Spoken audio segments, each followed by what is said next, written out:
Greetings, traveler. I am SnapJelly, and the swords in Skyrim, are they realistic?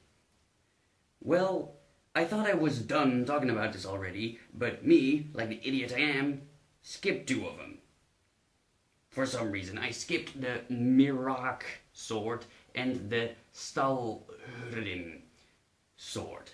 I don't know how it happened, because I literally just worked off a list. That's what I did when I started. I used a list of one-handed swords, and I just categorized them all one by one, and somehow I forgot two of them.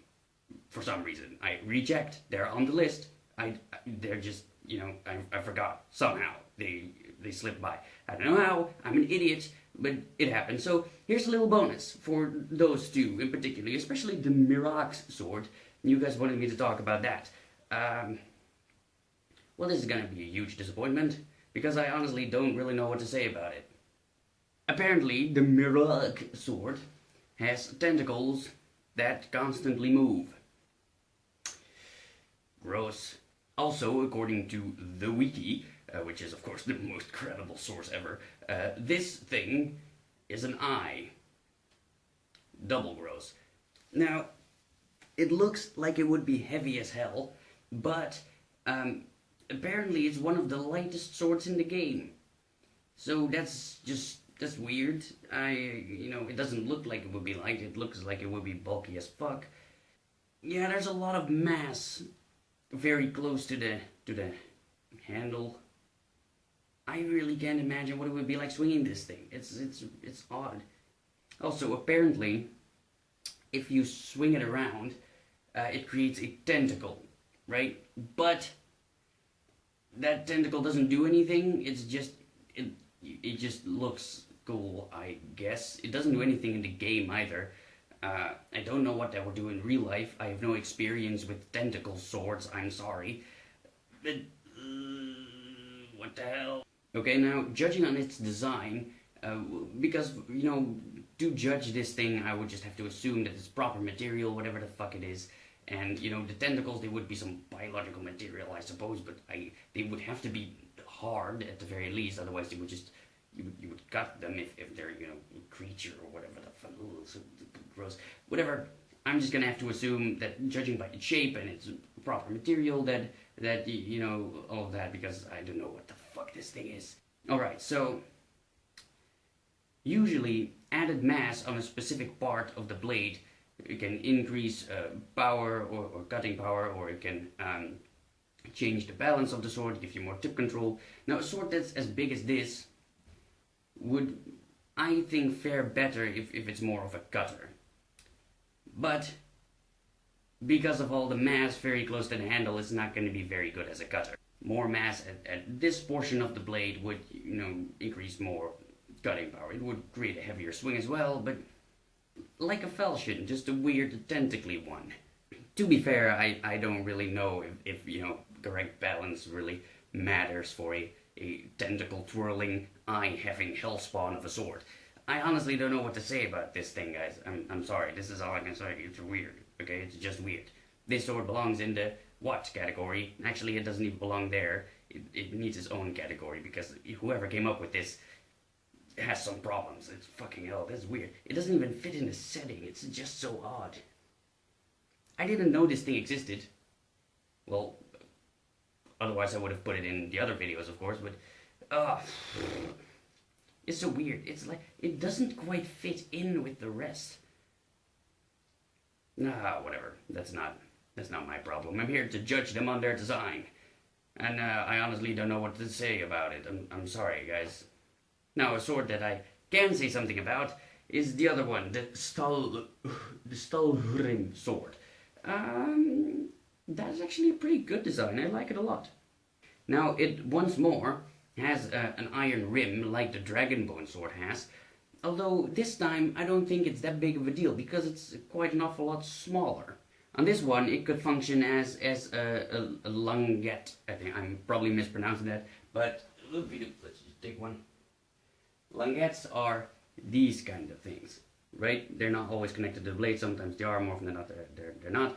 They are little rims like that here, and this one is not connected to the blade. Can you see that? And the function of those things is quite simply to keep the sword in its scabbard, right? The scabbard these things would just slide over the scabbard barely, and that would keep it in place. If the scabbard, is upside down, it doesn't fall out. So, I think that could work. And because the rim on this sword is just very small, it wouldn't really quite get in the way of cutting. That's what I said on the other designs that had this. People questioned if a rim like that would really decrease cutting power, and yes, it would. It would significantly increase friction. That is where the sword is going to get stuck. It's going to get stuck on bones, if it even gets through the flesh, because it's quite a hassle. Swords really cut. They don't rip through people, they cut through people. So something thicker, even if it's just a little bit thicker, that's gonna cause quite a bit of problems. But on this one, there's an awful lot of blade portion left that does not have an iron rim, so I'm fine with it, really. Weight might be a problem, because that's a thing that I kind of ignored for this entire series, but all of the swords in Skyrim are big, bulky, battle-like weapons, and they would all probably be too heavy.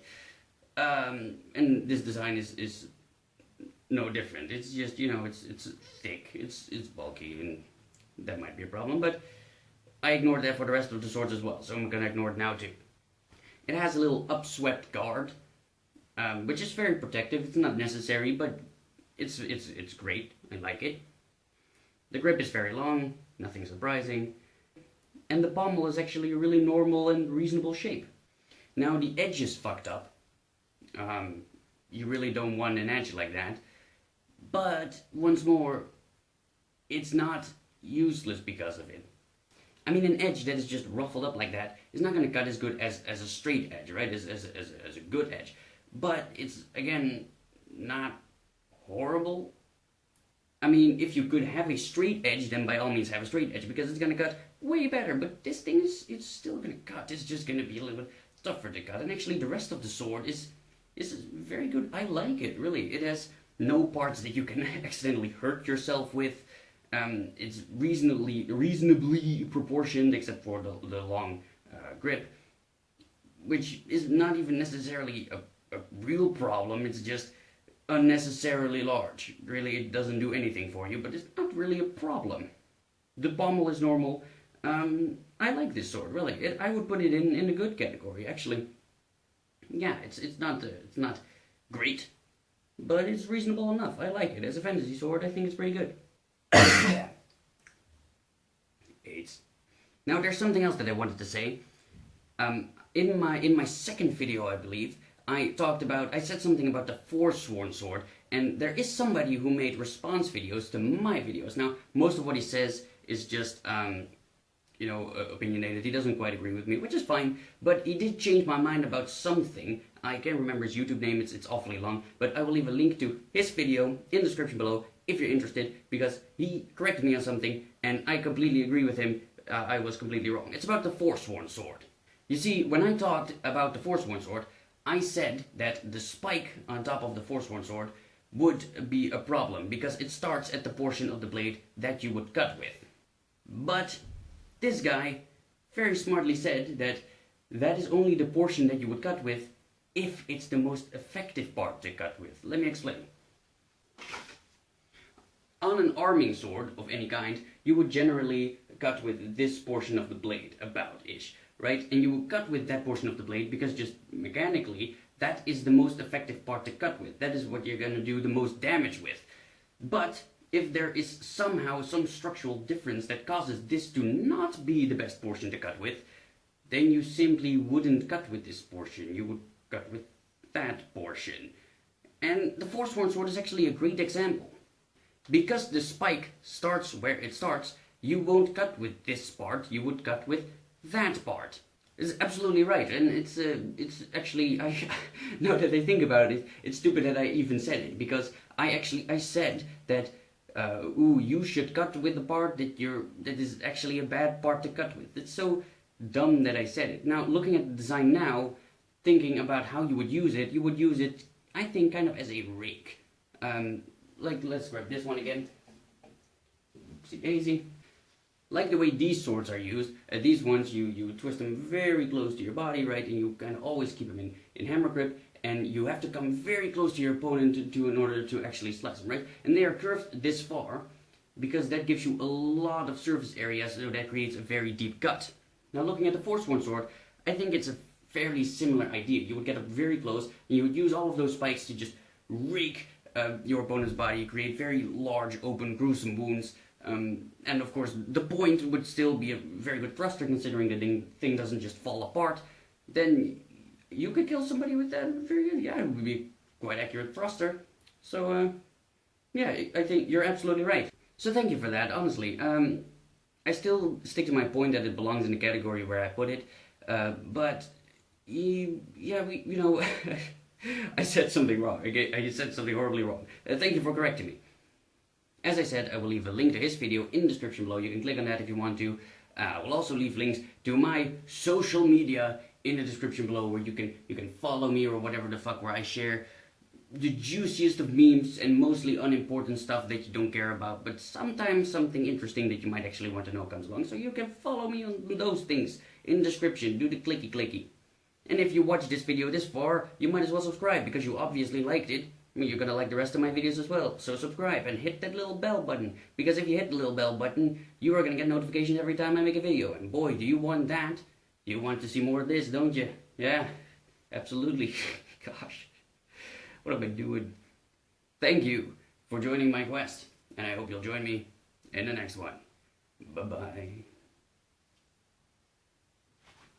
That was the weirdest ending ever. Oops.